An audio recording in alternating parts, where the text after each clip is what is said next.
Hi all எல்லோரும் எப்படி இருக்கீங்க? சுவையான அணில் கம்பு சேமியா எப்படி செய்யணும்னு பார்க்கலாங்களா? இது பக்கத்தில் இருக்கிற எல்லா சூப்பர் மார்க்கெட்லேயுமே கிடைக்குது. உங்களுக்கு என்ன ஃப்ளேவர் வேணுமோ எல்லா ஃப்ளேவருக்கும் இதே மெத்தட் தாங்க. இதே ஃபாலோ பண்ணியே நீங்கள் ராகி சேமியா, கம்பு சேமியா, இந்த மாதிரி நிறைய வெரைட்டியான சேமியாஸ் அங்கே கிடைக்குது. ஃபஸ்ட்டு அணில் சேமியாவை ஒரு நிமிஷம் ஊற வச்சு எடுத்துக்கோங்க. ஒரு தண்ணீரை போட்டு எடுத்துக்கிட்டிங்கனாவே போதும்.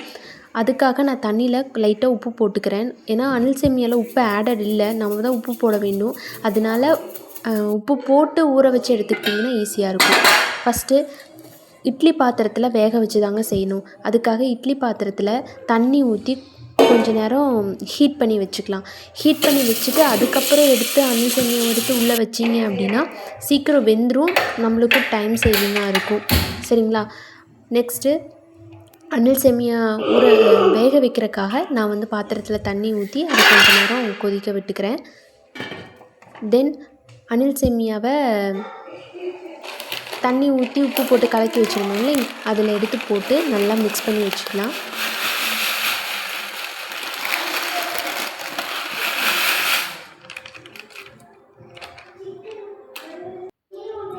நான் இப்படி பண்ணுற மாதிரி பண்ணாவே போதுங்க. இப்படி பண்ணி தண்ணியை வடிகட்டி எடுத்து வச்சுக்கோங்க.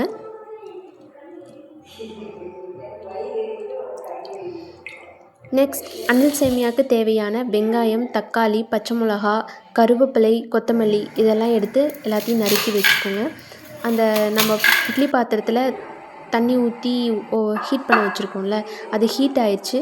அது ஹீட் ஆனனையும் நம்ம வடித்து வச்சுருக்க சேமியாவை எடுத்து இட்லி தட்டில் இட்லி எப்படி ஊற்றுவோமோ அதே மாதிரியே அணில் சேமியாவை உங்கள் கையால் எடுத்து ஒவ்வொன்றா எடுத்து வச்சுக்கோங்க.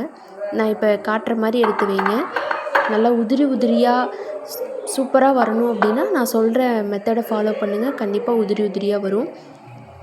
இந்த மாதிரி எடுத்து வச்சுக்கோங்க. அந்த ஒவ்வொரு உருண்டையாட்டம் இருக்கும்ல, அதில் குழியில் வைக்கிற மாதிரியே வைங்க. நல்லா உதிரியாக எடுத்துக்கோங்க. எல்லாத்தையும் எடுத்துட்டு எல்லா சேமியாவும் வச்சுருங்க. ஏன்னா எகெயின் மறுபடியும் இட்லி பாத்திரத்தில் வச்சு வைக்க முடியாது, ஒரு கொஞ்சமாக இருக்கிறதுக்காக. ஒரு பாக்கெட்டை ஒரு இதுலேயே வச்சு முடிச்சிடலாம். நான் பண்ணுற மாதிரி ஃபுல்லாக எல்லா பக்கமும் தொலைவி விட்டுக்குங்க.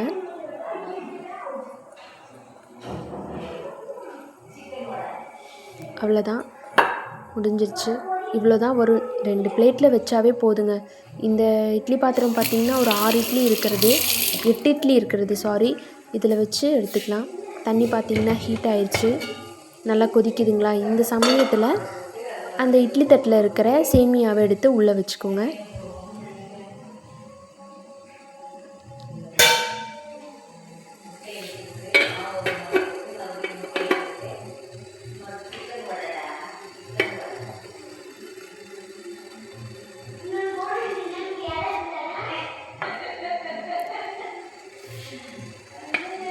வச்சதுக்கப்புறம் மூடி போட்டு மூடி வச்சுருங்க.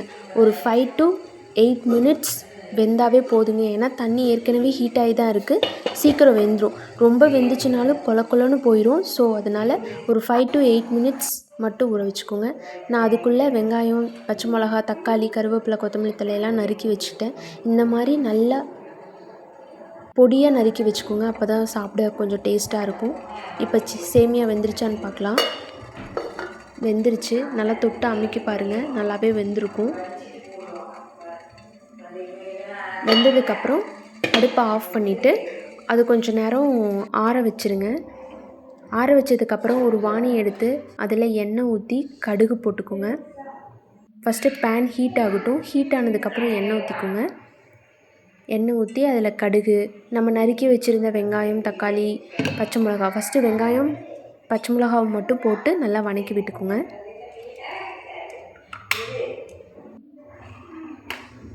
இப்போ நல்லா ஹீட் ஆகிடுச்சு. நான் கடுகு போட்டுக்கிறேன். கடுகு நல்லா பொரியணும். பொரிஞ்சதுக்கப்புறம் ஆனியன் ஆட் பண்ணிக்கோங்க.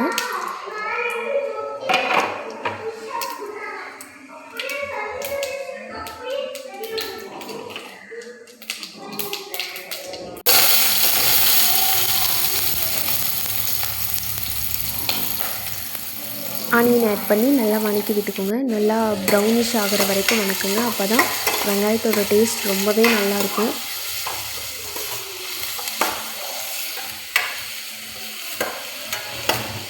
வெங்காயம் வதங்குறதுக்காக கொஞ்சமாக உப்பு போட்டு வதக்கிக்கோங்க.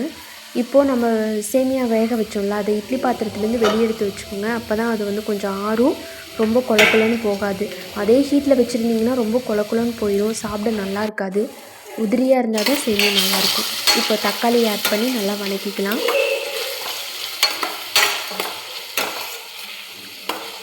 நல்லா வதங்கினதுக்கப்புறம் நம்ம ஆற வச்சுருந்தோம்ல சேமியாவை, அந்த சேமியாவை எடுத்து உதிரியாக உள்ளே போட்டுக்கோங்க. நல்லா உள்ளே போட்டு நல்லா மிக்ஸ் பண்ணுங்கள். அந்த வெங்காயம் தக்காளிலாம் எல்லா சேமியாலையும் படணும். நான் உப்பு போடணுன்னு தான் சொல்லியிருக்கேன், பட் நான் வீடியோவில் காமிக்கல. நீங்கள் தூள் உப்பு போட்டு நல்லா மிக்ஸ் பண்ணிக்கோங்க. ஏன்னா நம்ம ஊற வைக்கும் போதே சேமியாவை ஃபஸ்ட்டு ஊற வைக்கும் போதே உப்பு போட்டோம். அகெயின் வெங்காயம் தக்காளி வதங்குறதுக்காகவும் உப்பு போட்டிருக்கோம். அதுவே போதும். உங்களுக்கு வேணும்னா சால்ட் ஆட் பண்ணிக்கோங்க. ஓகேங்களா? நல்லா மிக்ஸ் பண்ணிக்கோங்க. இந்த மாதிரி உதிரியாக நான் சொன்ன மெத்தடை ஃபாலோ பண்ணிங்கன்னா கண்டிப்பாக உதிரியாக வரும். சாப்பிடவும் நல்லாயிருக்கும். குழந்தைங்களும் ரொம்ப விரும்பி சாப்பிடுவாங்க.